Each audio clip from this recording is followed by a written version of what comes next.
Sandra نے جیسی کو فون کیا تو وہ اس کی آواز سنتے ہی بولا، میں نے سن لیا ہے، ٹی وی پر اس کی تفصیل بتا دی گئی ہے۔ اس میں قصور ڈیوڈ کا نہیں ہے، جج ٹریسا شروع ہی سے اسے دیوار سے لگانے کی کوشش کر رہی ہے۔ میری سمجھ میں نہیں آ رہا یہ سب کیا ہو رہا ہے، سینڈرا نے کہا۔ جوری کے ممبران کے چہرے دیکھو تو تمہیں حیرت ہوگی۔ ان سب کے دلوں میں عاشی کے لیے شدید نفرت ہے۔ ان کا بس نہیں چلتا کہ عاشی کو ابھی اور اسی وقت موت کی سزا سنا دیں۔ ایسی نفرت تو میں نے لوگوں کی آنکھوں میں اس سفاک قاتل کے لیے بھی نہیں دیکھی جس نے ایک ہسپتال میں 22 نرسوں کو بے رحمی سے موت کے گھاٹ اتار دیا تھا۔ عاشی کے ساتھ یہ سب کچھ شاید اس لیے ہو رہا ہے کہ وہ مسلمان باپ کی بیٹی ہے۔ ایک یہ وجہ بھی ہو سکتی ہے، لیکن بہرحال اطمینان رکھو، اب دفاع کی باری آئے گی اور مجھے یقین ہے کہ ڈیوڈ آخر کار بازی پلٹ دے گا۔ جج ٹریسا مجھ سے نفرت کرتی ہے سینڈرا، اور اس سے نقصان عاشی کو پہنچ رہا ہے۔ اگر میں نے جلد ہی اس سلسلے میں کچھ نہ کیا تو عاشی بے موت ماری جائے گی، اور میں یہ سب کچھ ہونے نہیں دوں گا، ڈیوڈ نے غصے سے کہا۔ کیا کر سکتے ہو تم؟ سینڈرا نے پوچھا۔ میں اس کیس سے علیحدہ ہو جاؤں گا، ڈیوڈ نے گہرا سانس لیتے ہوئے جواب دیا۔ وہ دونوں جانتے تھے کہ اس کیس سے علیحدگی کا کیا مطلب ہے۔ مجھے یہ کیس لینے پر آمادہ ہی نہیں ہونا چاہیے تھا، ڈیوڈ کے لہجے میں تلخی نمایاں تھی۔ ڈاکٹر سلطان جمیل نے اپنی بیٹی کی زندگی بچانے کے لیے مجھ پر اعتماد کیا تھا، اور وہ اس سے آگے کچھ نہ کہہ سکا۔ پریشان مت ہو، سینڈرا نے اس کے کندھے پر ہاتھ رکھ کر اسے اپنی طرف کھینچ لیا۔ سب ٹھیک ہو جائے گا، پریشان کیوں ہو رہے ہو؟ میری وجہ سے سب ختم ہو رہا ہے، ڈیوڈ سوچ رہا تھا۔ عاشی کی زندگی داؤ پر لگی ہوئی ہے، مجھے اب بیری کی کمپنی میں واپس نہیں لیا جائے گا، سینڈرا ماں بننے والی ہے، اور صبح مقدمے کی کارروائی شروع ہونے سے پہلے ہی ڈیوڈ جج ٹریسا کے چیمبر میں پہنچ گیا۔ میں اس کیس سے علیحدہ ہونا چاہتا ہوں یور آنر، اس نے بغیر کسی تمہید کے کہا۔ کس بنا پر؟ جج نے اسے گھورا۔ میں سمجھ رہا ہوں کہ میں اس کیس کی پیروی کے لیے مناسب نہیں ہوں، میں اپنی موکلہ کو نقصان پہنچا رہا ہوں، اس لیے میں اس کیس سے دستبردار ہونا چاہتا ہوں۔ مسٹر ڈیوڈ، سیاہ فام جج نے اس کے چہرے پر نظریں جماتے ہوئے سرد لہجے میں کہا، اگر تم سمجھتے ہو کہ اس کیس کو بیچ میں چھوڑ کر اطمینان سے چلے جاؤ گے تو یہ تمہاری خوش فہمی ہے۔ تمہارے الگ ہو جانے سے کیس نئے سرے سے شروع ہوگا، وقت اور ریاست کا پیسہ خرچ ہوگا۔ یہ ناممکن ہے، میں تمہاری یہ درخواست منظور نہیں کر سکتی، سمجھے؟ ڈیوڈ نے آنکھیں بند کر لیں۔ اسے یوں لگ رہا تھا کہ جیسے کسی بھی لمحے گر جائے گا۔ وہ بڑی مشکل سے اپنے آپ کو سنبھال رہا تھا، اور آخر کار اس کے ہونٹوں سے مردہ سی آواز نکلی، یس یور آنر، میں سمجھ رہا ہوں۔ وہ بری طرح پھنس چکا تھا۔ مقدمے کی سماعت کو شروع ہوئے 3 مہینے ہو چکے تھے، اور ڈیوڈ کو یاد نہیں تھا کہ ان 3 مہینوں کے دوران وہ کسی رات پوری نیند سویا ہو۔ ایک روز بعد دوپہر جب عدالت سے واپس لوٹے تو سینڈرا نے اس کی طرف دیکھتے ہوئے کہا، ڈیوڈ، میرا خیال ہے کہ اب مجھے سان فرانسسکو واپس چلا جانا چاہیے۔ کیا؟ ڈیوڈ نے عجیب نظروں سے اس کی طرف دیکھا۔ تم جانتی ہو ہماری کشتی ابھی بیچ بہمار میں پھنسی ہوئی ہے، اور تم… وہ کہتے کہتے رک گیا۔ اس نے ایک بار پھر سینڈرا کے سراپا کا جائزہ لیا اور مسکرا کر بولا، او میں سمجھ گیا۔ کب تک امکان ہے؟ کسی بھی روز، سینڈرا بھی مسکرا دی۔ میرے لیے آج کر ڈاکٹر بیلی کے قریب رہنا مناسب رہے گا، وہاں ممی بھی میری پاس آ جائیں گی۔ تمہارے لیے واپس چلے جانا ہی بہتر ہے، میں بھی 2-4 روز کے لیے تمہارے پاس آ جاؤں گا، ڈیوڈ نے کہا۔ نہیں، تم ایسی حماقت نہیں کرو گے، سینڈرا نے اسے گھورا۔ تمہیں اپنی تمام توجہ مقدمے پر مرکوز رکھنی ہے۔ میرا خیال ہے بچہ جلد ہی آنے والا ہے۔ اس مقدمے نے تو میری روح تک کو نچوڑ لیا ہے، ڈیوڈ کرا اٹھا۔ میں نے کہا نا، پریشان مت ہوا کرو، سینڈرا نے تسلی دی۔ میری پرانی نوکری محفوظ ہے، فارغ ہونے کے بعد میں نے تمہارے لیے نہ جانے کیا کیا سوچ رکھا تھا، اور سمجھ میں نہیں آ رہا کہ یہ سب کیا ہو رہا ہے۔ سب ٹھیک ہو جائے گا، تو پھر جلدی سے اپنا سامان پیک کر لو، رات کو میں تمہیں سان فرانسسکو چھوڑ آؤں گا۔ تم یہاں سے کہیں نہیں جاؤ گے، سینڈرا نے کہا۔ میں جین سے کہہ دوں گی، وہ مجھے چھوڑ آئے گی۔ تو ٹھیک ہے، جین کو فون کر دو کہ وہ رات کا کھانا ہمارے ساتھ کھائے، ڈیوڈ نے کہا۔ کر دوں گی۔ جین فون ملتے ہی سان فرانسسکو سے 2 گھنٹے میں سین جوز پہنچ گئی تھی۔ انہوں نے رات کا کھانا اکٹھے ہی کھایا، اور جب وہ دونوں کار میں بیٹھ کر رخصت ہو گئیں تو ڈیوڈ زندگی میں پہلی مرتبہ اپنے آپ کو اکیلا اور تنہا محسوس کرنے لگا۔ وکیل استغاثہ برنن نے ڈاکٹر لارنس کو گواہ کے طور پر طلب کیا اور جیوری سے اس کا تعارف کراتے ہوئے درخواست کی کہ وہ اپنے ماضی کے بارے میں کچھ بتائے۔ میں 30 سال سے نفسیات کے شعبے سے وابستہ ہوں اور آج کل شکاگو میں ماہر نفسیات کی حیثیت سے بڑی کامیاب پریکٹس کر رہا ہوں۔ میں شکاگو سائیکیٹرک ایسوسی ایشن کا صدر بھی رہ چکا ہوں۔ میرا خیال ہے ایک ماہر نفسیات کی حیثیت سے آپ نے دوہری شخصیت کی بیماری کے متعدد کیس دیکھے ہوں گے۔ نہیں، ڈاکٹر لارنس نے نفی میں سر ہلا دیا۔ متعدد نہیں تو 2-4 کیس تو ایسے ضرور مشاہدے میں آئے ہوں گے۔ میں نے اس قسم کا آج تک کوئی ایک کیس بھی نہیں دیکھا، ڈاکٹر نے ایک ایک لفظ پر زور دیتے ہوئے کہا۔ برنن نے فاتحانہ نگاہوں سے جیوری کی طرف دیکھا، پھر ڈاکٹر کی طرف متوجہ ہو گیا۔ کیا آپ یہ کہنا چاہتے ہیں کہ 30 سال تک ذہنی مریضوں کے ساتھ کام کرتے ہوئے آپ نے دوہری شخصیت کی بیماری کا ایک بھی کیس نہیں دیکھا؟ ہاں، یہ درست ہے، میں پہلے بھی کہہ چکا ہوں، ڈاکٹر نے جواب دیا۔ مجھے حیرت ہو رہی ہے، کیا آپ اس کی کچھ وضاحت کریں گے؟ بہت سیدھی سی بات ہے، ڈاکٹر بولا، میں نہیں سمجھتا کہ دوہری شخصیت کی بیماری کا کوئی وجود ہے۔ کیا اس قسم کے کیسوں کی کبھی نشاندہی بھی نہیں کی گئی ڈاکٹر؟ نشاندہی کرنے کا یہ مطلب ہرگز نہیں ہو سکتا کہ اس کا یقیناً حقیقت سے بھی کوئی تعلق ہے، ڈاکٹر لارنس نے ناگوار لہجے میں جواب دیا۔ بعض ڈاکٹر دوہری شخصیت کی بیماری پر یقین رکھتے ہیں۔ وہ دراصل ڈپریشن، اضطراب اور کئی ذہنی بے چینی کی بیماریوں کو گڑمٹ کر رہے ہیں۔ تو ایک ماہر نفسیات کی حیثیت سے آپ دوہری شخصیت کی بیماری پر یقین نہیں رکھتے؟ برنن نے سوال کیا۔ بالکل نہیں، ڈاکٹر لارنس نے جواب دیا۔ برنن نے اپنی جرح ختم کر دی اور ڈیوڈ کو اشارہ کیا۔ ڈیوڈ اٹھ کر ماہر نفسیات کے سامنے آ گیا۔ ڈاکٹر لارنس، آپ شکاگو کے ماہر نفسیات کی ایسوسی ایشن کے صدر رہ چکے ہیں، اس طرح آپ کو اپنے بہت سے ہم پیشہ ماہرین سے ملنے کا موقع تو ملا ہی ہوگا۔ ہاں، اور مجھے ایسے لوگوں کی ملاقات پر ہمیشہ فخر رہے گا، ڈاکٹر نے کہا۔ آپ ڈاکٹر سنتوش شرما کو جانتے ہیں؟ کیا وہ ایک اچھے ماہر نفسیات ہیں؟ ڈیوڈ نے پوچھا۔ میں ڈاکٹر سنتوش کو بہت اچھی طرح جانتا ہوں، وہ بہت اچھے اور قابل اعتماد ماہر نفسیات ہیں، ڈاکٹر نے جواب دیا۔ ڈاکٹر کلائڈ سے کبھی آپ کی ملاقات ہوئی؟ کئی مرتبہ۔ آپ کے خیال میں وہ کیسا ڈاکٹر ہے؟ بہت اچھا، ڈاکٹر لارنس نے مسکراتے ہوئے جواب دیا۔ اگر کبھی مجھے ضرورت پڑی تو میں اسی سے علاج کرانا پسند کروں گا۔ اور ڈاکٹر انگرام کے بارے میں آپ کا کیا خیال ہے؟ آپ انہیں بھی جانتے ہیں؟ ڈاکٹر انگرام بہت اچھا آدمی ہے، مستند اور قابل ماہر نفسیات۔ اس کی قابلیت میں کوئی شبہ نہیں، ڈاکٹر نے جواب دیا۔ آپ یہ بتائیے کہ کیا تمام ماہر نفسیات کسی ایک ذہنی مرض پر متفق ہو سکتے ہیں؟ ڈیوڈ نے پوچھا۔ نہیں، چھوٹے چھوٹے اختلافات تو ہوتے رہتے ہیں، دراصل نفسیات ایک پراپر سائنس نہیں ہے، ڈاکٹر لارنس نے جواب دیا۔ بہت خوب، ڈیوڈ بولا۔ ڈاکٹر سنتوش شرما، ڈاکٹر کلائڈ اور ڈاکٹر انگرام جیسے لوگ یہ گواہی دینے کے لیے یہاں آنے والے ہیں کہ وہ دوہری شخصیت کے مریضوں کا علاج کر چکے ہیں، لیکن آپ کی باتوں سے لگتا ہے جیسے صرف آپ ہی قابل اعتماد ڈاکٹر ہیں، دوسرے کچھ نہیں۔ شکریہ ڈاکٹر، اب مجھے مزید کچھ نہیں پوچھنا۔ مسٹر برنن، تم گواہ سے مزید کچھ پوچھنا چاہتے ہو؟ جج نے اشارہ کیا۔ برنن اپنی جرح مکمل کر چکا تھا، مگر جج کی شہ پا کر ایک جھٹکے سے اٹھ کھڑا ہوا۔ ڈاکٹر لارنس، وہ ڈاکٹر کی طرف دیکھتے ہوئے بولا، کیا آپ سمجھتے ہیں کہ چونکہ یہ دوسرے ڈاکٹر دوہری شخصیت کے مسئلے پر آپ کے نظریے سے اختلاف رکھتے ہیں، اس لیے ان کی رائے درست ہوگی اور آپ کا موقف غلط ثابت ہو سکتا ہے؟ نہیں، میں بھی درجنوں ایسے ماہرین نفسیات پیش کر سکتا ہوں جو دوہری شخصیت پر یقین نہیں رکھتے، ڈاکٹر لارنس نے جواب دیا۔ شکریہ ڈاکٹر، اب مجھے مزید کچھ نہیں پوچھنا، برنن نے جواب دیا۔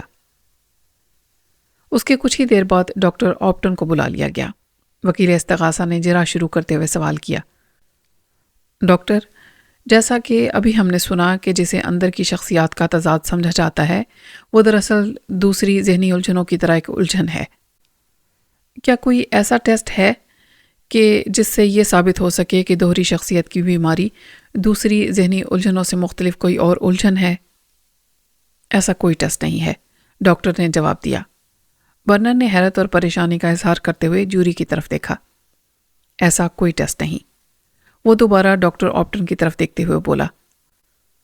آپ یہ کہنا چاہ رہے ہیں کہ ایسا کوئی ذریعہ نہیں جس سے یہ ثابت کیا جا سکے کہ دوہری شخصیت کے مرض میں مبتلا ہونے کا دعویٰ کرنے والا شخص ایسا جھوٹ بول کر یہ تاثر دینے کی کوشش کر رہا ہے کہ اسے کسی جرم کا ذمہ دار گردانا جائے؟ میں نے کہا نا، ایسا کوئی ٹیسٹ نہیں، ڈاکٹر نے جواب دیا۔ اس کا مطلب یہ ہوا کہ یہ محض ایک قیاس ہے۔ بعض ماہرین نفسیات اسے درست سمجھتے ہیں اور بعض اس پر یقین نہیں رکھتے۔ یہ درست ہے۔ کسی کو ہپنوٹائز کر کے آپ یقینی طور پر یہ بتا سکتے ہیں کہ وہ دوہری شخصیت کے مرض کا شکار ہے یا ایسا ظاہر کرنے کی کوشش کر رہا ہے؟ نہیں، ڈاکٹر نے نفی میں سر ہلایا۔ اگر کوئی شخص بن رہا ہے تو ہپناٹزم اور سوڈیم ٹیسٹ کے ذریعے بھی اسے سچ نہیں اگلوایا جا سکتا۔ شکریہ ڈاکٹر، برنر نے کہا اور ڈیوڈ کو اشارہ کیا۔ اب ڈیوڈ نے ڈاکٹر آپٹن سے جرا شروع کی۔ ڈاکٹر، کیا آپ کے پاس کبھی ایسے مریض بھی آئے ہیں جن کے بارے میں دوسرے ڈاکٹروں نے بتایا ہو کہ وہ دوہری شخصیت کے مرض کا شکار ہیں؟ ہاں، کئی مرتبہ ایسا ہوا ہے، ڈاکٹر نے جواب دیا۔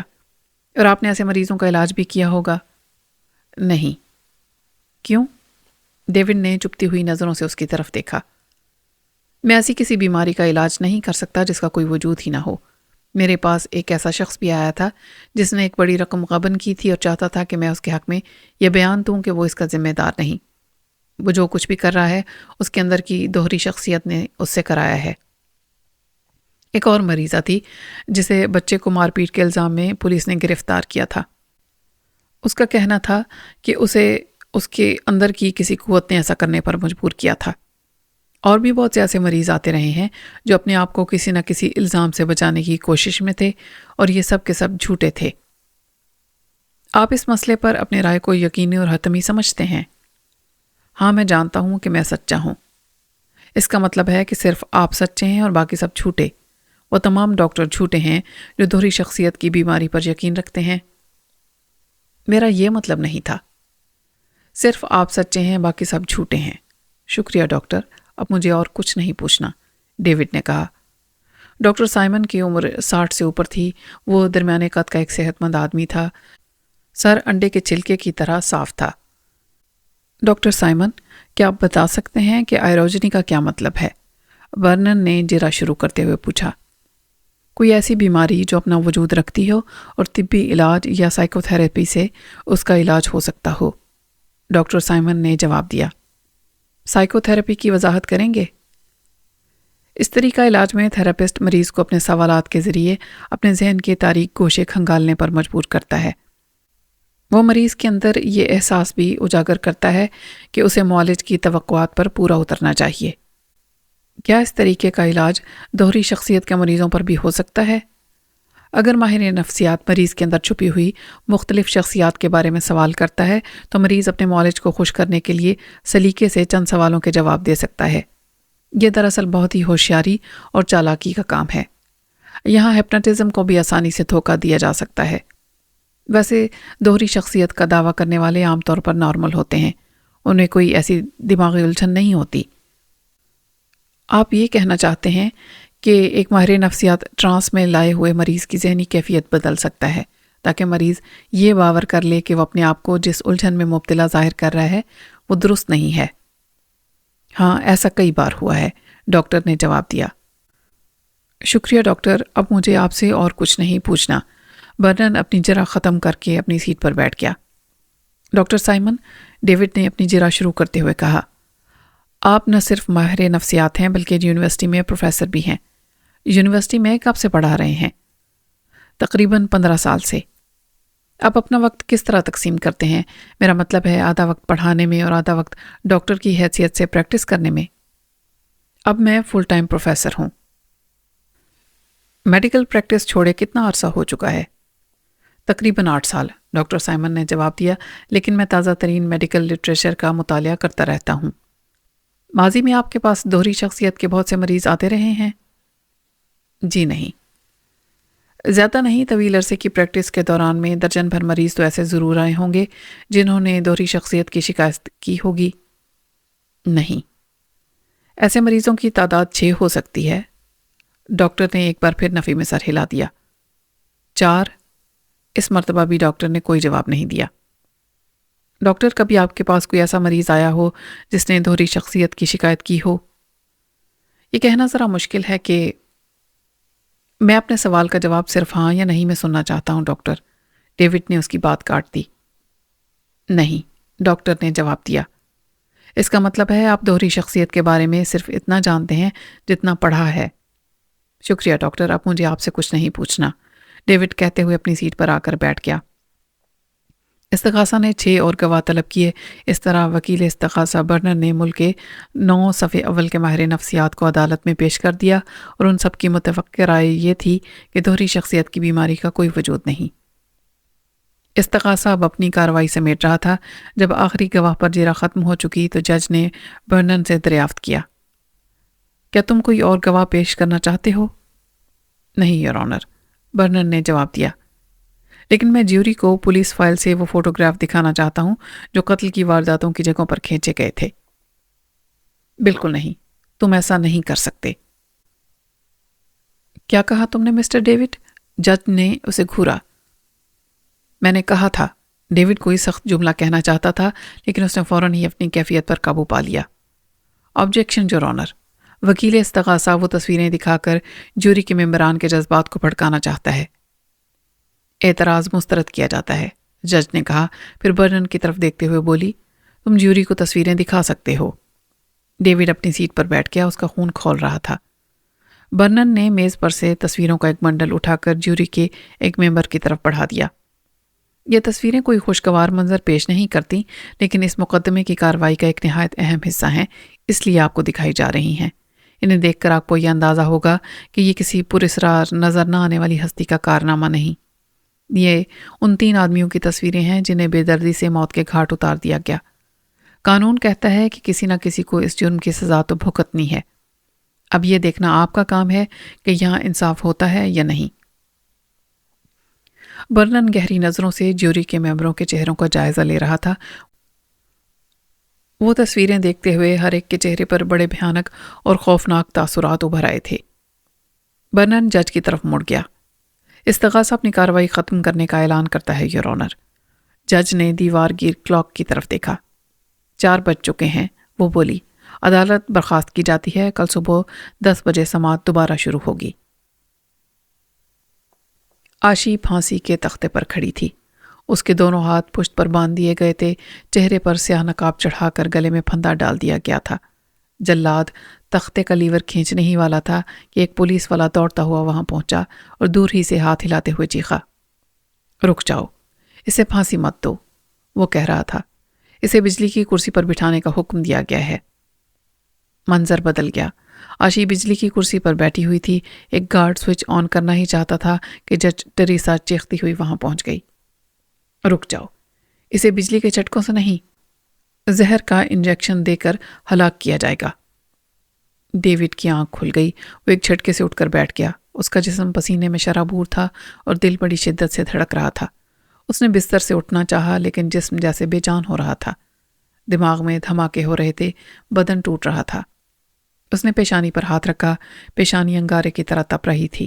اس نے ایک بار پھر بستر سے اٹھنے کی کوشش کی، اس مرتبہ کامیاب بھی ہو گیا لیکن کھڑے ہوتے ہی لڑکھڑا کر رہ گیا۔ او خدایا، اس کے منہ سے بے اختیار نکلا، مجھے ہمت دے خدایا۔ اسے بہت دنوں سے آج کے دن کا انتظار تھا، آج اسے اپنا کیس پیش کرنا تھا۔ وہ لڑکھڑاتا ہوا باتھ روم میں گھس گیا اور ٹھنڈے پانی کا نل کھول کر سر نیچے کر دیا۔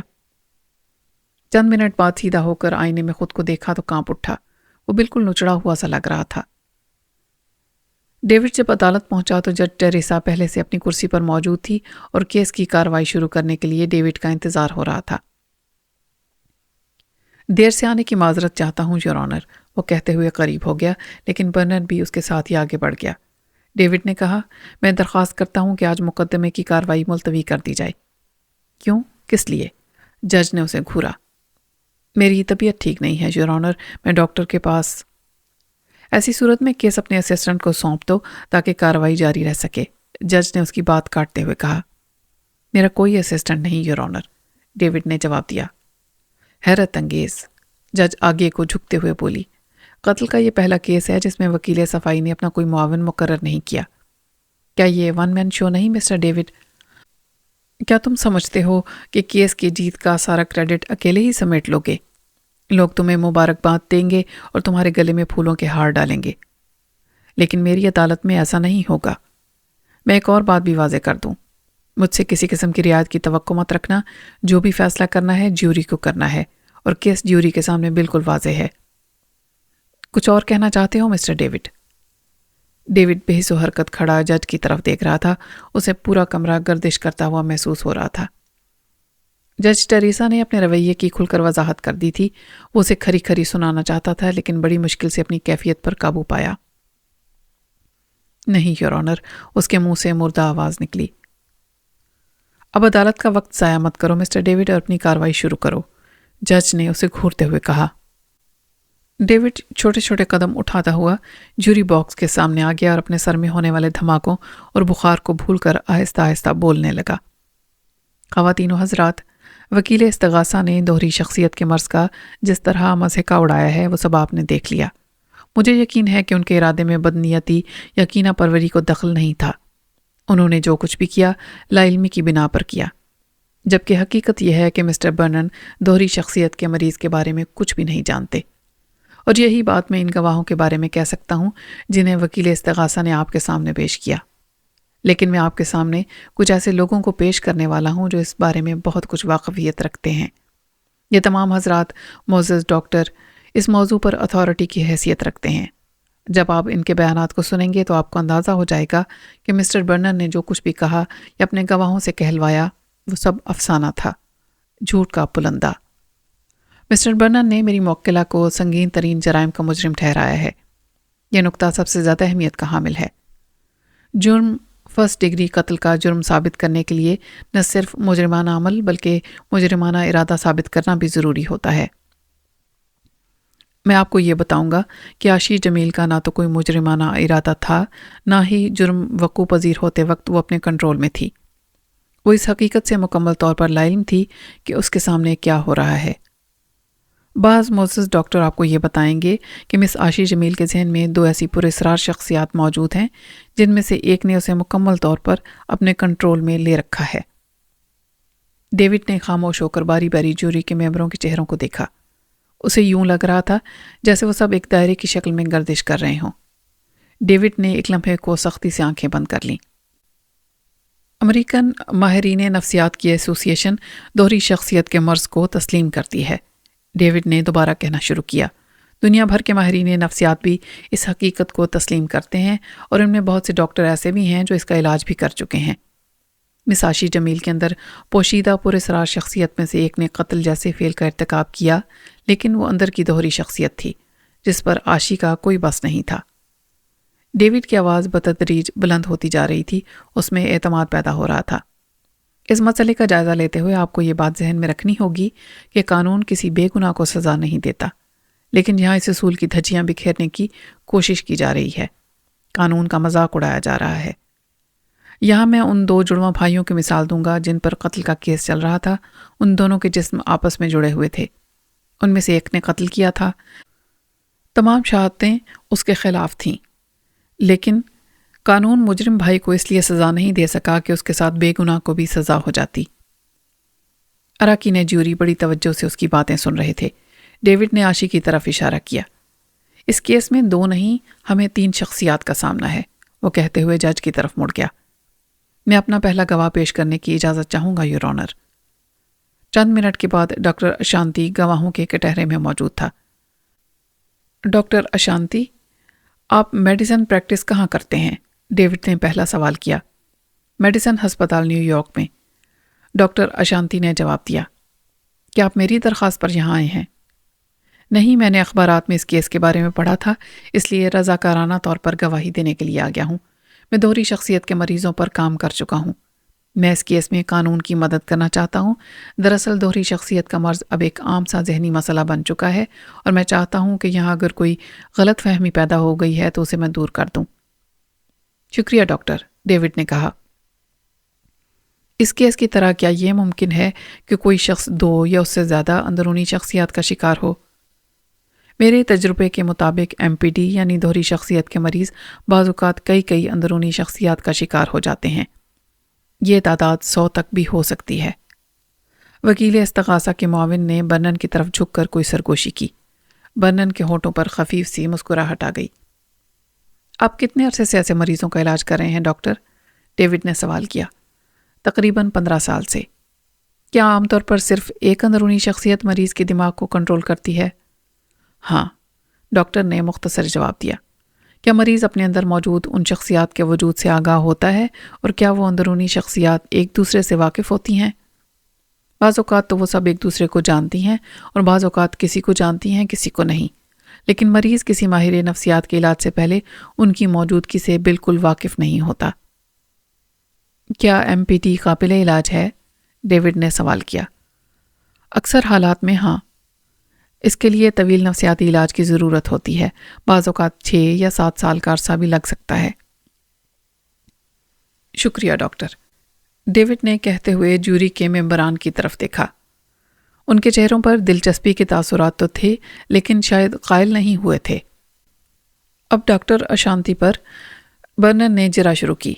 ڈاکٹر اشانتی، ابھی آپ نے کہا تھا کہ اخبار میں اس کیس کے بارے میں پڑھا اور پھر رضاکارانہ طور پر یہاں آئے تاکہ قانون کی مدد کی جا سکے، لیکن میرے خیال میں اس کی وجہ کچھ اور ہو سکتی ہے۔ وہ چند لمحوں کو خاموش ہوا، پھر بات جاری رکھتے ہوئے بولا، یہ کیس بہت زیادہ شہرت پا چکا ہے۔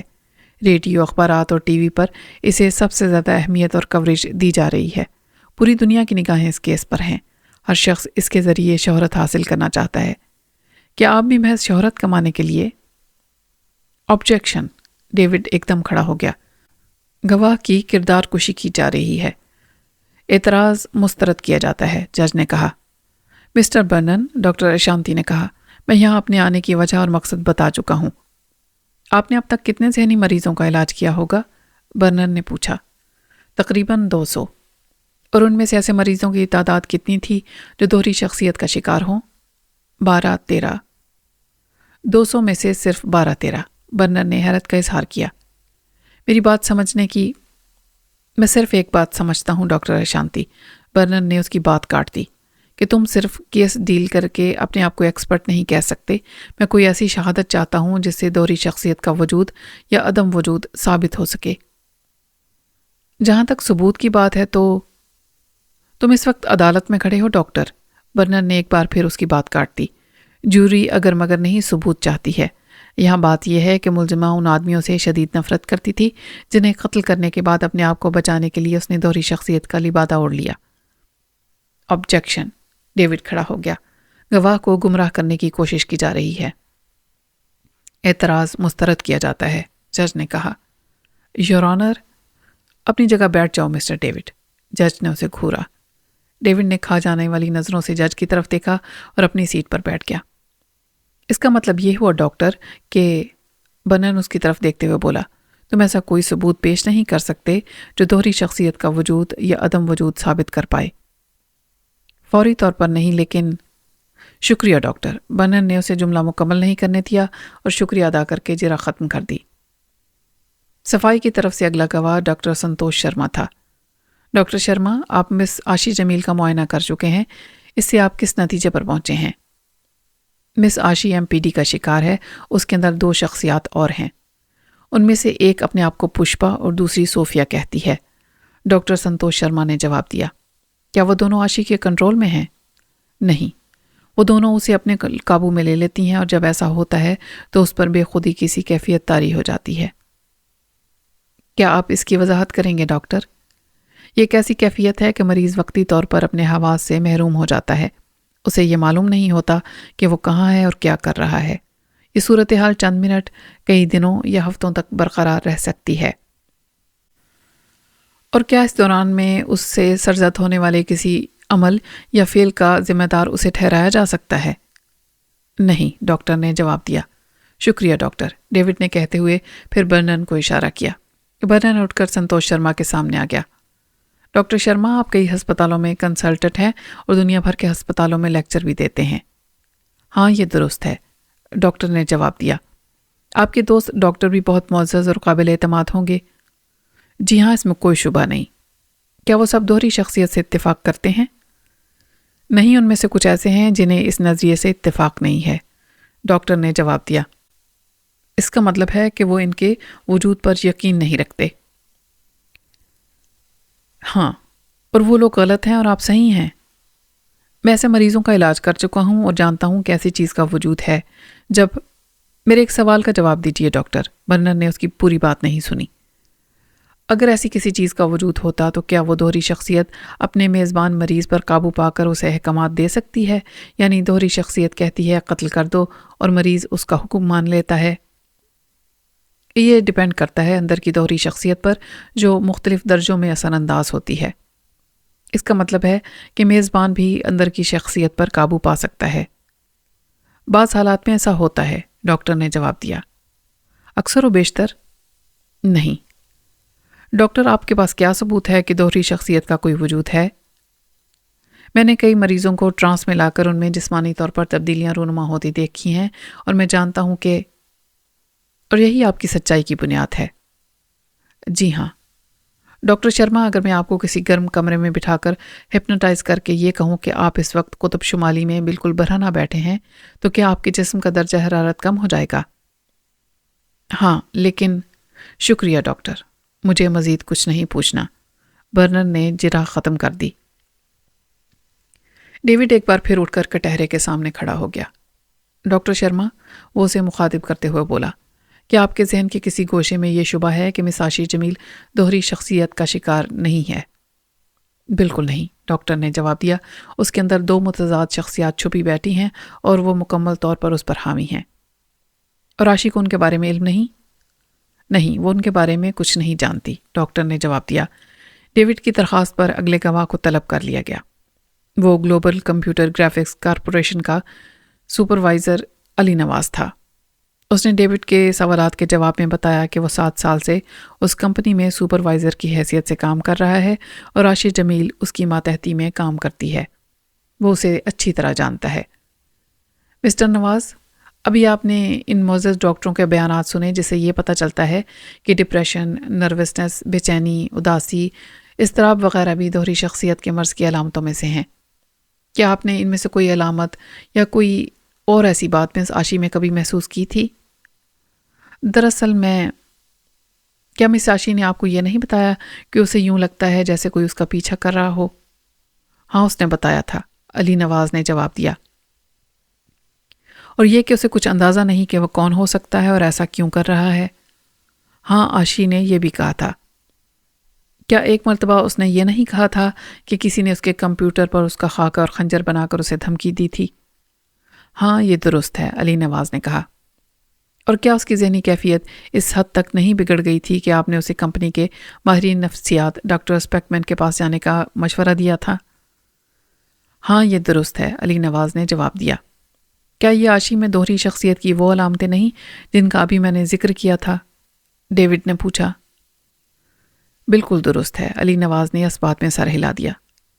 شکریہ مسٹر علی نواز، ڈیوڈ نے کہا اور برنر کی طرف دیکھتے ہوئے اپنی جرح ختم کرنے کا اعلان کیا۔ مسٹر علی نواز، وکیل استغاثہ برنر نے اپنی جرح شروع کی۔ آپ کی ماتحتی میں کتنے ملازمین کام کرتے ہیں؟ 3، علی نواز نے جواب دیا۔ کیا ان 3 ملازمین میں سے اکیلی عاشی جمیل ہی آپ کی نظروں میں آئی تھی کہ وہ کسی قسم کی ذہنی الجھن کا شکار ہے؟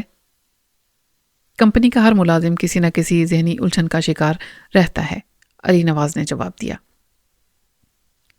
آپ کا مطلب ہے کہ ان دوسرے ملازمین کو بھی اپنی ذہنی الجھنوں کے سلسلے میں کمپنی کے ماہر نفسیات سے رابطہ کرنا پڑتا ہے؟ یقیناً، کمپنی کے ملازمین ڈاکٹر کو خاصا مصروف رکھتے ہیں، علی نواز نے جواب دیا۔ کسی نہ کسی کا کوئی مسئلہ تو رہتا ہے، آخر سب انسان ہیں۔ شکریہ مسٹر نواز، اب مجھے مزید کوئی سوال نہیں کرنا، برنر نے کہا۔ ڈیوڈ ایک بار پھر اٹھ کر علی نواز کے سامنے پہنچ گیا۔ مسٹر نواز، وہ اس کی طرف دیکھتے ہوئے بولا، ابھی آپ نے کہا کہ کمپنی کے ملازمین کسی نہ کسی مسئلے کا شکار رہتے ہیں۔ کیا آپ بتا سکتے ہیں کہ یہ مسئلے عام طور پر کس نوعیت کے ہوتے ہیں؟ کبھی گھریلو جھگڑے، مالی مسائل، بچوں کی طرف سے پیدا کردہ پریشانیاں، کام کی زیادتی، ایسے مسائل ہم میں سے کسی کو بھی پیش آ سکتے ہیں۔ لیکن ان میں سے کسی نے ڈاکٹر اسپیکمین سے یہ شکایت کی کہ کوئی اس کا تعاقب کر رہا ہے یا اسے قتل کی دھمکیاں دے رہا ہے؟ نہیں۔ شکریہ مسٹر نواز، مجھے مزید کچھ نہیں پوچھنا، ڈیوڈ نے بھی اپنی جرح ختم کر دی۔ کھانے کے وقفے کے لیے عدالتی کارروائی روک دی گئی۔ ڈیوڈ ہوٹل جانے کے لیے کار ڈرائیو کرتے ہوئے سوچ رہا تھا کہ اب تک عدالت میں پیش ہونے والے ڈاکٹر دوہری شخصیت کے وجود یا عدم وجود پر متفق نہیں ہیں۔ ایسی صورت میں جوری کے ممبروں کو کیسے قائل کر سکوں گا؟ کچھ بھی ہو، میں عاشی کو تباہ نہیں ہونے دوں گا۔ اس نے کار ریسٹورنٹ کے سامنے روک دی اور اتر کر اندر داخل ہو گیا۔ ہیلو مسٹر ڈیوڈ، ایک ویٹرس نے مسکراتے ہوئے اس کا استقبال کیا۔ اس طرف آئیے پلیز، اس نے ایک طرف اشارہ کیا۔ ڈیوڈ کو اب تک خاصی شہرت مل چکی تھی اور لوگ اسے پہچاننے لگے تھے۔ ویٹرس نے اسے ایک کیبن میں لے جا کر بٹھا دیا اور مینیو اس کے ہاتھ میں دے کر چلی گئی۔ ڈیوڈ کو بھوک نہیں تھی، لیکن سینڈرا کی ہدایت یاد تھی کہ اسے اپنے آپ کو توانا رکھنے کے لیے کھانا وقت پر کھانا چاہیے۔ کیبن میں اس سے آگے 2 عورتیں اور 2 آدمی بیٹھے تھے۔ ایک آدمی اپنی ساتھی سے کہہ رہا تھا، یہ عاشی تو لیزی بورڈن سے بھی زیادہ خطرناک ثابت ہوئی۔ لیزی نے صرف 2 آدمیوں کو قتل کیا تھا، اور تمہارے خیال میں عاشی کو کیا سزا مل سکتی ہے؟ سامنے کی بات ہے، پہلا آدمی بولا، اسے کم سے کم موت کی سزا تو ہونی ہی چاہیے۔ افسوس تو اس بات کا ہے کہ اس چڑیل کو 3 مرتبہ موت کی سزا نہیں ہو سکتی، دوسرا آدمی گہرا سانس لیتا ہوا بولا۔ ڈیوڈ کو جیسی کی بات یاد آ گئی کہ برنر نے عاشی کو واقعی خوفناک چڑیل بنا کر عوام کے سامنے پیش کر رکھا تھا۔ اگر تم اسے کٹہرے میں نہیں بلاؤ گے تو جیوری کے ممبران کے ذہن میں عاشی کے بارے میں کچھ ایسا ہی نقشہ بن جائے گا۔ مجھے یہ رسک لینا پڑے گا، ڈیوڈ نے سوچا۔ مجھے جیوری کے ممبروں کو یہ ثابت کرنا ہوگا کہ عاشی سچ بول رہی ہے۔ ویٹرس کی آواز سن کر وہ چونک گیا۔ وہ نوٹ بک اور پینسل لیے اس کا آرڈر نوٹ کرنے کے لیے تیار کھڑی تھی۔ میں نے کچھ کھانے کا ارادہ بدل دیا ہے، ڈیوڈ کہتے ہوئے کرسی سے اٹھ گیا۔ مجھے بھوک نہیں ہے۔ ریسٹورنٹ کے دروازے کی طرف جاتے ہوئے اسے لوگوں کی نظریں کانٹوں کی طرح اپنی پشت پر چپتی ہوئی محسوس ہو رہی تھیں۔ لنچ کا وقفہ بھی ختم نہیں ہوا تھا۔ ڈیوڈ موقع سے فائدہ اٹھاتے ہوئے عاشی سے ملنے کے لیے جوڈیشل حوالات میں چلا آیا۔ عاشی اس وقت ایک بینچ پر سر جھکائے بیٹھی تھی۔ عاشی، ڈیوڈ نے اندر داخل ہوتے ہوئے ہولے سے پکارا۔ عاشی نے جھکا ہوا سر اٹھا کر دیکھا، اس کی آنکھوں میں بے پناہ مایوسی تھی۔ میں تم سے کچھ بات کرنا چاہتا ہوں۔ ڈیوڈ اس کے قریب بینچ پر بیٹھ گیا۔ عاشی خاموشی سے اس کی طرف دیکھتی رہی۔ تمہارے بارے میں جو کچھ بھی کہا جا رہا ہے، ڈیوڈ بولا، اس میں کوئی بھی بات سچ نہیں۔ جوری کے ممبران حقیقت سے بے خبر ہیں۔ وہ تمہیں نہیں جانتے۔ ہم ان پر یہ ثابت کرنا چاہتے ہیں کہ تم بہت اچھی اور بہت معصوم لڑکی ہو۔ کیا واقعی میں؟ ہاں، واقعی تم بہت معصوم اور اچھی لڑکی ہو جو بدقسمتی سے ایک بیماری کا شکار ہے۔ انہیں جب حقیقت کا پتہ چلے گا تو وہ سب تم سے ہمدردی کا اظہار کریں گے۔ کیا چاہتے ہو؟ مجھے کیا کرنا چاہیے؟ عاشی کے لہجے میں بے پناہ مایوسی تھی۔ میں چاہتا ہوں کہ تم گواہوں کے کٹہرے میں آ کر اپنا بیان دو، ڈیوڈ بولا۔ عاشی کی آنکھوں میں خوف ابھر آیا۔ میں ایسا نہیں کر سکتی، وہ ہکلائی۔ میں کچھ نہیں جانتی، میں انہیں کچھ بھی نہیں بتا سکتی۔ میں معاملے کو سنبھال لوں گا، ڈیوڈ بولا۔ میں تم سے سوالات کروں گا اور تم جواب دو گی۔ اسی لمحے ایک محافظ دروازے پر نمودار ہوا۔ عدالت کی کارروائی شروع ہونے والی ہے، اس نے ڈیوڈ کی طرف دیکھتے ہوئے کہا۔ سب ٹھیک ہو جائے گا، پریشان مت ہونا۔ ڈیوڈ اس کا ہاتھ دباتے ہوئے اٹھ گیا۔ یور آنر، ڈیوڈ نے عدالتی کارروائی شروع ہونے سے پہلے جج کو مخاطب کرتے ہوئے کہا، میں ایک ایسی ہستی کو بلانا چاہوں گا جس کا نام پہلے سے طے شدہ گواہوں کی فہرست میں شامل نہیں ہے۔ اب بہت تاخیر ہو چکی ہے مسٹر ڈیوڈ، قریب کھڑے ہوئے وکیل استغاثہ نے کہا۔ تمہیں اپنے تمام گواہوں کو پہلے پیش کرنا چاہیے تھا۔ میں مس عاشی جمیل کو گواہ کے طور پر بلانا چاہتا ہوں، یور آنر، ڈیوڈ نے ایک بار پھر جج کو مخاطب کیا۔ میں اس کی اجازت نہیں، یور آنر، ورنر نے جلدی سے جج کی بات کاٹ دی۔ استغاثہ کو کوئی اعتراض نہیں۔ جج نے باری باری دونوں کے چہروں کا جائزہ لیا، پھر ڈیوڈ کی طرف دیکھتے ہوئے کہا، ٹھیک ہے مسٹر ڈیوڈ، تم اپنے گواہ کو طلب کر سکتے ہو۔ شکریہ یور آنر، ڈیوڈ کہتے ہوئے عاشی کے قریب پہنچ گیا اور ہاتھ اس کی طرف بڑھاتے ہوئے بولا، آؤ عاشی۔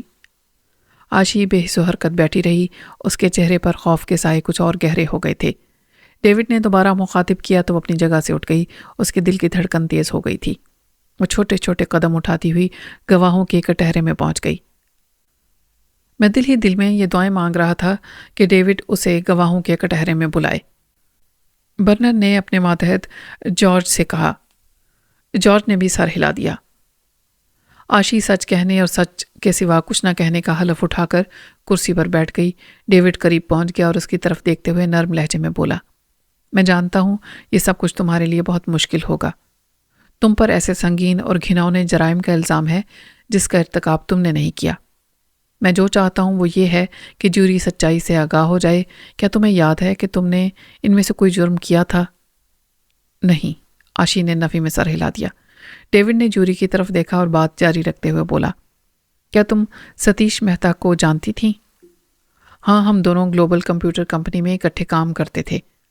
کیا تمہارے پاس ستیش مہتا کو قتل کرنے کی کوئی وجہ تھی؟ ڈیوڈ نے سوال کیا۔ نہیں، آشی کے لیے بولنا مشکل ہو رہا تھا۔ اس نے مجھ سے کوئی مشورہ مانگا تھا اور میں اسی سلسلے میں اس کے فلیٹ پر گئی تھی۔ اس سے میری آخری ملاقات تھی، اس کے بعد میں نے اسے نہیں دیکھا تھا۔ آرٹسٹ رچرڈ ملٹن کو جانتی تھیں؟ ڈیوڈ نے پوچھا۔ نہیں، وہ ایک مصور تھا جسے سان فرانسسکو میں قتل کیا گیا تھا۔ پولیس کو جائے واردات پر تمہاری انگلیوں کے نشان ملے تھے۔ آشی سر کو دائیں بائیں حرکت دے رہی تھی۔ میری سمجھ میں نہیں آتا کہ میں کیا کہوں، میں تو اسے جانتی تک نہیں۔ ڈپٹی شیرف دلیر سنگھ کو جانتی تھیں؟ ہاں، میں نے پولیس سے شکایت کی تھی کہ کوئی مجھے خوفزدہ کر رہا ہے اور ڈپٹی دلیر سنگھ اس سلسلے میں میری مدد کر رہا تھا۔ میں نے اسے قتل نہیں کیا۔ کیا تم اس حقیقت سے واقف ہو کہ تمہارے اندر 2 اور شخصیات موجود ہیں؟ ڈیوڈ نے کہا۔ ہاں، آشی کی آواز ڈوبی ہوئی سی تھی۔ اس کا تمہیں کب پتہ چلا؟ مقدمہ شروع ہونے سے پہلے ڈاکٹر سنتوش شرما نے مجھے بتایا تھا۔ مجھے اب بھی یقین نہیں آ رہا۔ جب سے میں نے سنا ہے انجانا سا خوف محسوس کر رہی ہوں، آشی نے جواب دیا۔ کیا اس سے پہلے تمہیں اپنے اندر ان دوہری شخصیات کا علم نہیں تھا؟ نہیں۔ تم نے پشپا دھیرن یا صوفیہ کے بارے میں کبھی کچھ سنا تھا؟ نہیں۔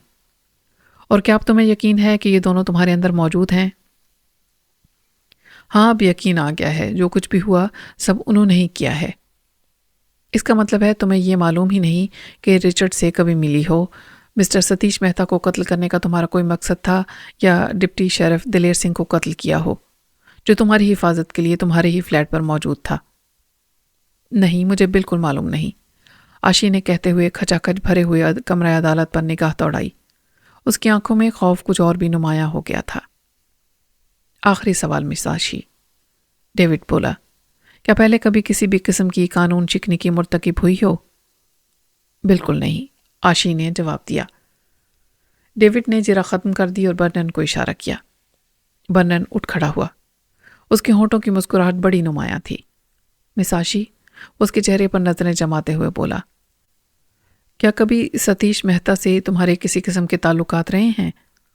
نہیں، آشی نے غصہ ضبط کرنے کی کوشش میں جواب دیا۔ رچرڈ سے اس قسم کا کوئی قابل اعتراض تعلق رہا ہے؟ نہیں۔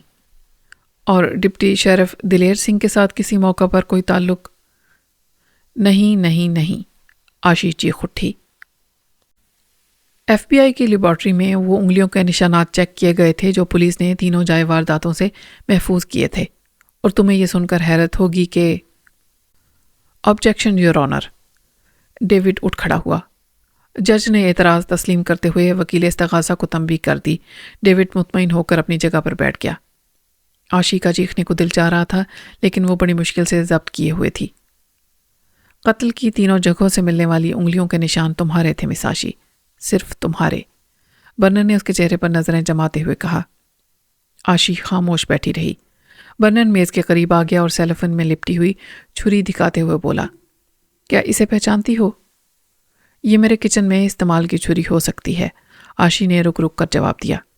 ہو نہیں سکتی، یقیناً ہے، برنن نے ایک ایک لفظ پر زور دیا۔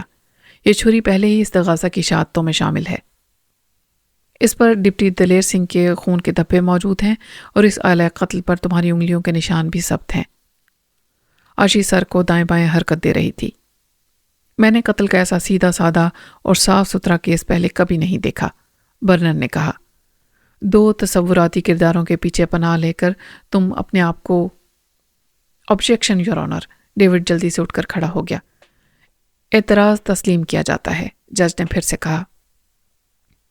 پھر برنن کی طرف دیکھتے ہوئے بولی، میں پہلے ہی تمہیں وارننگ دے چکی ہوں mister burner. Sorry your owner, burner نے کہا اور آشی پر جرح جاری رکھی۔ مجھے یقین ہے کہ جیوری کے معزز اراکین ان کرداروں سے ملنا پسند کریں گے جن کا ابھی ابھی تذکرہ ہوا تھا۔ تم آشی جمیل ہو، ٹھیک؟ ہاں، آشی نے اس بات میں سر ہلایا۔ گڈ، اب میں پشپا دھیرن سے بات کرنا چاہوں گا۔ میں اسے بلا نہیں سکتی۔ کیا واقعی؟ برنر نے حیرت کا مظاہرہ کیا۔ تو پھر صوفیہ؟ اس پر بھی میرا کوئی کنٹرول نہیں۔ آشی کے لہجے میں بے بسی تھی۔ مس آشی، میں تمہاری مدد کرنے کی کوشش کر رہا ہوں، برنر نے اس کے چہرے پر نظریں جماتے ہوئے کہا۔ تمہارے اندر کی ان 2 شخصیتوں کو جیوری کے سامنے لانا چاہتا ہوں جنہوں نے 3 آدمیوں کو بے دردی سے موت کے گھاٹ اتارا تھا۔ انہیں باہر لاؤ۔ میں ایسا نہیں کر سکتی، آشی نے سسکی بھرتے ہوئے جواب دیا۔ تم ایسا اس لیے نہیں کر سکتی کہ ان کا کوئی وجود ہے ہی نہیں، برنر نے اس کے چہرے پر نظریں جماتے ہوئے تیز لہجے میں کہا۔ تم تصوراتی پیکروں کے پیچھے پناہ لینے کی کوشش کر رہی ہو۔ تم جو اس وقت میرے سامنے کرسی پر بیٹھی ہو، اکیلی اور تنہا ہو، اور تم ہی اصل مجرم ہو۔ ان تصوراتی حولوں کا کوئی وجود نہیں، لیکن تمہارا وجود ہے، اور میں بتاؤں اور کس کا وجود ہے؟ وہ ٹھوس اور ناقابل تردید ثبوت کہ تم نے 3 آدمیوں کو نہایت سفاکی اور بے رحمی سے موت کے گھاٹ اتارا تھا۔ وہ خاموش ہو کر جج کی طرف مڑ گیا۔ یور آنر، اس تقاضا کو اب اور کچھ نہیں کہنا۔ ڈیوڈ جیوری کے اراکین کی طرف دیکھ رہا تھا۔ وہ سب آشی کے چہرے کو گھور رہے تھے، ان سب کے چہروں پر نفرت نمایاں تھی۔ مسٹر ڈیوڈ، کیا کہنا چاہتے ہو؟ جج نے سوالیہ نگاہوں سے ڈیوڈ کی طرف دیکھا۔ یور آنر، ڈیوڈ اٹھ کر کھڑا ہو گیا، میں اس آشی کو ہپنوٹائز کرانے کی اجازت چاہتا ہوں تاکہ… مسٹر ڈیوڈ، جج نے اس کی بات کاٹ دی، میں تمہیں پہلے ہی خبردار کر چکی ہوں کہ اس کیس کو سائیڈ شو نہیں بنانا چاہتی۔ تم ملزمہ کو میری عدالت میں ہپنوٹائز نہیں کرا سکتے، میں اس کی اجازت نہیں دے سکتی۔ آپ کو اس کی اجازت دینا ہوگی، ڈیوڈ نے بھی تیز لہجے میں جواب دیا۔ یہ ایک بے گناہ انسان کی زندگی اور موت کا سوال ہے، آپ اندازہ نہیں لگا سکتی کہ آشی کو ہپنوٹائز کرنا کتنا اہم… بس بہت ہو چکا مسٹر ڈیوڈ، جج نے اس کی بات کاٹ دی۔ میں ایک بار پھر تمہیں توہین عدالت کا مرتکب قرار دے رہی ہوں، تمہیں ملزمہ سے مزید کچھ پوچھنا ہے یا نہیں؟ یس یور آنر، ڈیوڈ کا لہجہ شکست خوردہ تھا۔ وہ چھوٹے چھوٹے قدم اٹھاتا ہوا گواہوں کے کٹہرے کے سامنے آ گیا۔ آشی، تم جانتی ہو تم نے سچ بولنے کا حلف اٹھا رکھا ہے؟ ہاں، آشی نے جواب دیا۔ وہ گہرے گہرے سانس لیتے ہوئے اپنے آپ کو قابو میں لانے کی کوشش کر رہی تھی۔ اور تم نے اب تک جو کچھ بھی کہا ہے وہ سچ ہے؟ ہاں۔ اور تمہیں معلوم ہے کہ تمہارے اندر 2 اور شخصیات ہیں جن پر تمہارا کوئی کنٹرول نہیں؟ ہاں، یہ بھی درست ہے، اور ان کے نام پشپا اور صوفیہ ہیں۔ ہاں، یہ بھی میں جانتی ہوں، آشی نے جواب دیا۔ اور تم نے ان تینوں میں سے کوئی قتل نہیں کیا؟ نہیں، یہ قتل تمہارے اندر پوشیدہ شخصیات میں سے کسی ایک نے کیے ہیں اور تم ان کی ذمہ دار نہیں ہو۔ جارج نے سوالیہ نگاہوں سے برنن کی طرف دیکھا، وہ مسکرا دیا۔ خوش ہو لینے دو اسے، برنن نے سرگوشی کی، اس سے کیس پر کوئی اثر نہیں پڑے گا۔ آشی، میں چاہتا ہوں کہ تم پشپا کو اپنے اندر سے باہر لاؤ، ڈیوڈ نے آشی کے چہرے پر نظریں جماتے ہوئے کہا۔ آشی نے بے بسی سے ڈیوڈ کی طرف دیکھا۔ میں ایسا نہیں کر سکتی، وہ ہکلا کر رہ گئی۔ تم ایسا کر سکتی ہو، ڈیوڈ بولا۔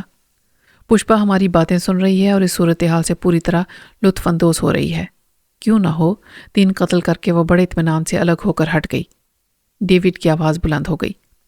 تم بہت عیار اور چالاک ہو پشپا، شرافت سے باہر آ جاؤ، تمہیں کوئی چھو بھی نہیں سکے گا۔ وہ تمہیں کوئی سزا نہیں دے سکیں گے کیونکہ آشی بے گناہ ہے۔ البتہ تم سامنے نہ آئیں تو آشی کو سزا بھگتنی پڑے گی۔ کمرہ عدالت میں بیٹھا ہوا ہر شخص عجیب نظروں سے ڈیوڈ کو دیکھ رہا تھا۔ آشی بے حس و حرکت اپنی جگہ بیٹھی ہوئی تھی۔ ڈیوڈ آشی کے مزید قریب ہو گیا۔ پشپا، کیا تم میری آواز سن رہی ہو؟ میں تمہیں حکم دیتا ہوں فوراً باہر آ جاؤ۔ وہ چند لمحوں کو خاموش ہو گیا، کچھ بھی نہیں ہوا، اور جب وہ دوبارہ بولا تو اس کی آواز پہلے سے زیادہ بلند تھی۔ پشپا، صوفیہ، باہر آ جاؤ، فوراً باہر آ جاؤ، ہم سب جانتے ہیں تم دونوں آشی کے اندر موجود ہو۔ کمرہ عدالت میں گہرا سناٹا طاری ہو چکا تھا۔ ڈیوڈ جیسے حواس کھو بیٹھا تھا، اب وہ باقاعدہ چیخ رہا تھا، باہر آؤ، ان سب کو اپنی صورتیں دکھاؤ۔ پشپا، صوفیہ، میں کہتا ہوں فوراً باہر آ جاؤ۔